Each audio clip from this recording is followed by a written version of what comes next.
down this lane, you will have a BLS bag that is going to be complete with 2 NPAs and 1 packet of lubrication.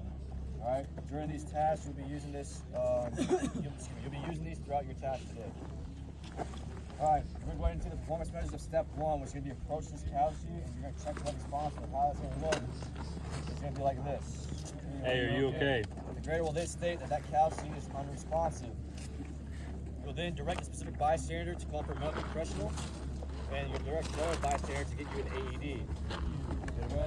Go call an ambulance. Go get an AED. After that, you will then roll the cow seat onto their back. You will lift the arm that is closest to you, ensuring that the legs and the extremities are straight, grasping one hand on the back side of the cow seat's neck to stabilize, the other hand underneath the cow seat's armpit on the far side and roll him towards you. Once you have rolled the cow seat towards you, you will then put all extremities down and straight next to the cow seat's body. At this time, the grader will then state that the cow seat does not appear to be breathing. At this time, that is your cue to then go ahead and expose that chest. Once you've exposed the chest, you're moving to step 3 of a head tilt chin lift method, using the left hand palm on the forehead, right hand 2 fingers in the joint underneath the chin.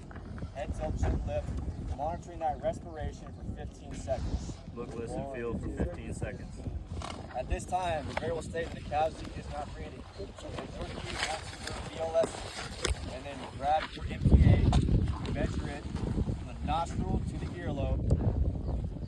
Once complete, grab your lubrication, apply it to the MPA. Once it's been lubricated, you're going to do a pig nose method on the cow seat's nose and insert the MPA bevel towards the septum.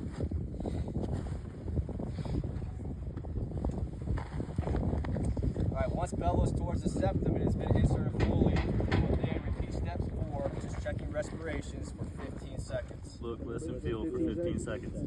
At this time, the grader will state that the cow seat is not breathing.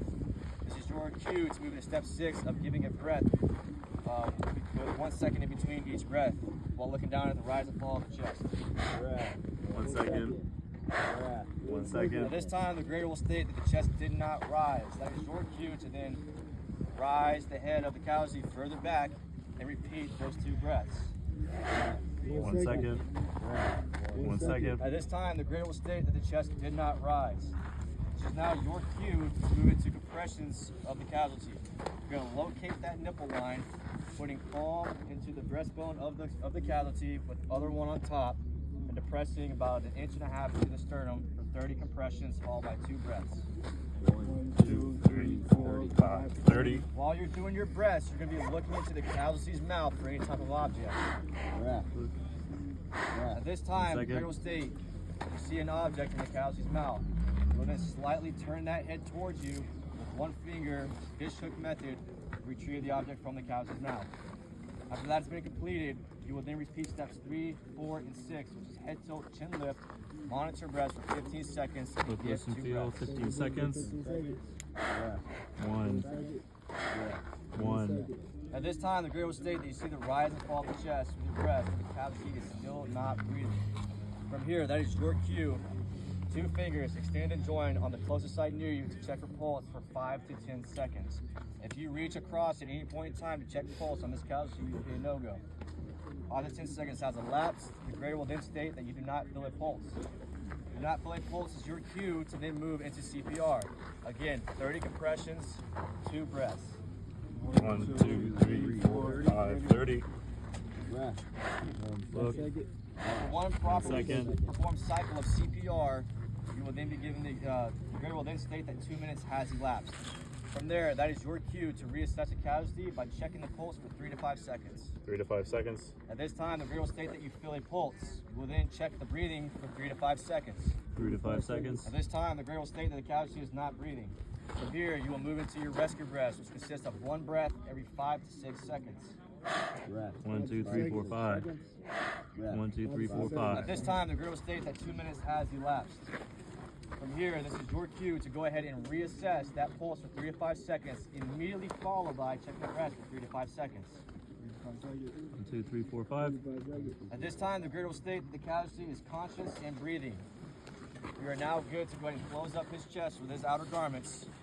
We're gonna raise his arm on his left side of his body.